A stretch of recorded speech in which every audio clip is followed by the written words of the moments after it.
இந்தியாவின் மிக மர்மமான பேய் நகரமான தனுஷ்கோடிக்கு உங்களை இன்று சூடிய இதயத்துடன் வரவேற்கிறோம். இது தமிழ்நாட்டில் பாம்பன் தீவின் தென்கிழக்கு நுனியில் அமைந்துள்ளது. புனித ராமேஸ்வரம் கோயிலுக்கு மிக அருகில் உள்ள இந்த இடம் ராமசேதுவின் தொடக்க புள்ளியாகவும் அறியப்படுகிறது.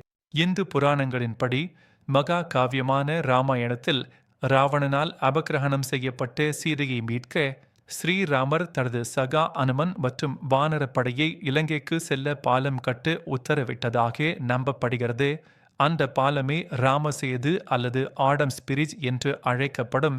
இது தனுஷ்கோடியில் இருந்து இலங்கையின் மன்னார் தீவு வரை நீண்டுள்ள கரைந்த மணல் சரிவுகளாக உள்ளது.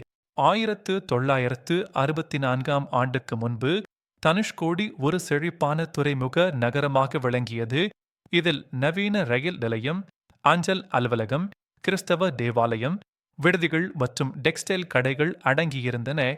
3000 மேற்பட்ட குடியிருப்பாளர்கள் இலங்கையுடன் சிறு வர்த்தகம் செய்து கொண்டிருந்தனர். இந்தியாவுக்கும் சீலோன் என அழைக்கப்பட்ட இலங்கைக்கும் இடையே தனுஷ்கோடி ஒரு முக்கியமான வர்த்தக மற்றும் போக்குவரத்து மையமாக இருந்தது. தலாய் மன்னாருக்கு இயங்கிய படகு ஃபெரி சேவைகள் மூலம் யாத்திரைகள், வணிகர்கள் மற்றும் பக்தர்கள் எளிதாக பயணம் செய்து பொருட்கள் இறக்குமதி செய்யப்பட்டன. 1964ஆம் ஆண்டு டிசம்பர் 17 அன்று தென்கிழக்கு அந்தமான் கடலில் தோன்றிய பேரழிவுகரமான சூறாவளி வவுனியாவை மணிக்கு 280 கிலோமீட்டர் வேகத்தில் கடந்து டிசம்பர் 22 அன்று தனுஷ்கோடியை தாக்கியது. மணிக்கு 280 கிலோமீட்டர் வேகத்தில் வீசிய காற்றுகளும் 7.6 மீட்டர் உயரமுள்ள அலைகளும் முழு நகரத்தையும் அழித்துவிட்டன. பாம்பன் தனுஷ்கோடி பயணிகள் ரயில் கடல் கொந்தளிப்பில் அடித்துச் செல்லப்பட்டு அதில் இருந்து 115 பயணிகளும் உட்பட அனைவரும் இறந்தனர். இந்த புயலில் சுமார் 1800 பேர் உயிரிழந்தனர். முழு நகரமும் மூழ்கி வெறும் அழிவின் சாசனமாக மாறியது.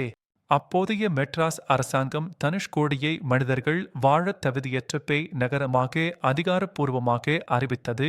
2016 வரை கால்நடையாகவோ ஜீப் மூலமாகவோ மட்டுமே அணுக முடிந்தது.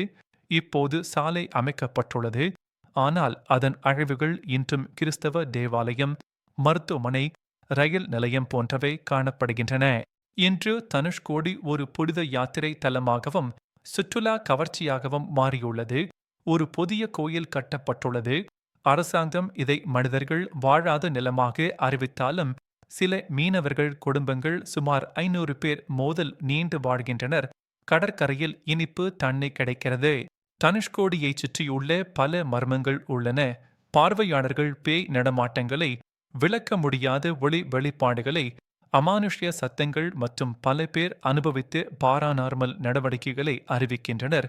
இது இந்த பேய் நகரத்தின் மர்மத்தை மேலும் அதிகரிக்கிறது.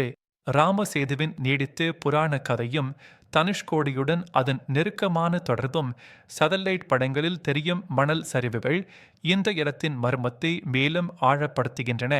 இந்த வரலாற்று மற்றும் புராண சிறப்புமிக்க தனுஷ்கோடியை பொறுப்புடன் பார்வையிட சூழல் மற்றும் வரலாற்றை மதித்து வர அழைக்கிறோம்.